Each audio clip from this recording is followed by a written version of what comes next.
یہ آج سے تقریباً 30 سال پہلے کا واقعہ ہے جو میرے ساتھ پیش آیا تھا۔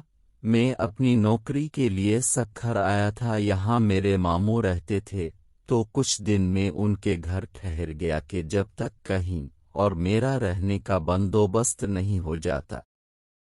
ماموں جان کے گھر میں کئی سالوں کے بعد آیا تھا، بچپن میں کبھی اماں جان کے ساتھ آیا کرتا تھا۔ ابھی کچھ دن ہی گزرے تھے، نئی نئی نوکری تھی، میں اس میں الفالجے ہوا تھا۔ ایک رات میں دیر سے گھر لوٹا، کھانا کھا کر میں اپنے کمرے کی جانب بڑھا تو مجھے ایسا محسوس ہوا کوئی اوپر کی جانب گیا ہو۔ میرا کمرہ زینے کے سامنے تھا اور اوپر ایک کمرہ تھا جو بند پڑا تھا۔ ماموں نے مجھے پہلے دن ہی وہاں جانے سے منع کیا تھا، کیوں یہ نہیں بتایا تھا؟ میں نے بھی زیادہ نہ پوچھا، مگر اس وقت کون گیا ہوگا وہاں، یہ سوچ کر میں اوپر چلا گیا۔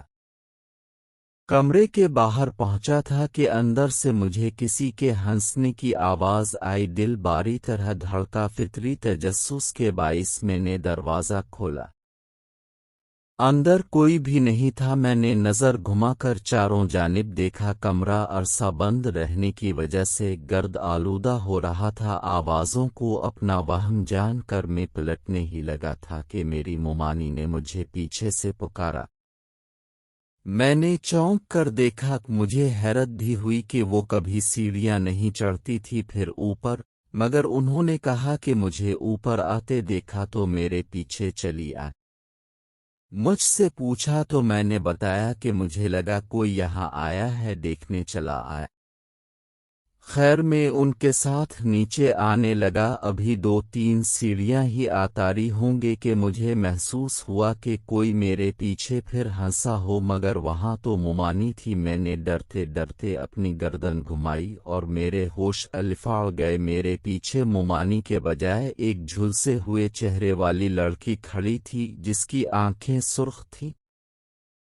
خوف سے میں سیڑھیوں سے نیچے گر پڑا۔ وہ آہستہ آہستہ میرے پاس آ رہی تھی، میری آواز حلق میں ہی رہ گئی تھی۔ بامشکل میں چیخا تو میری آواز پر ممانی اور ماموں اپنے کمرے سے بھاگے آئے۔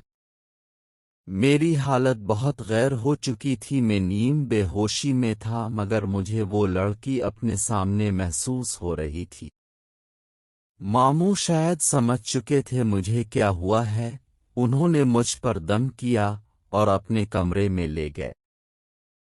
کچھ دن بعد جا کر میری حالت بہتر ہوئی۔ میں نے اس رات کا تمام حال کہہ سنایا تو ماموں نے بتایا کہ اوپر بند کمرے میں آسیب ہیں، اس لیے وہاں کوئی نہیں جاتا، مگر وہ کسی کو نقصان نہیں پہنچاتے۔ تم نے شاید وہ دروازہ کھولا ہوگا، اس لیے تمہارے ساتھ ایسا ہوا۔ اس کے بعد میں جتنا وقت بھی ان کے گھر رہا، کبھی زینے کے پاس بھی کھڑا نہیں ہوا۔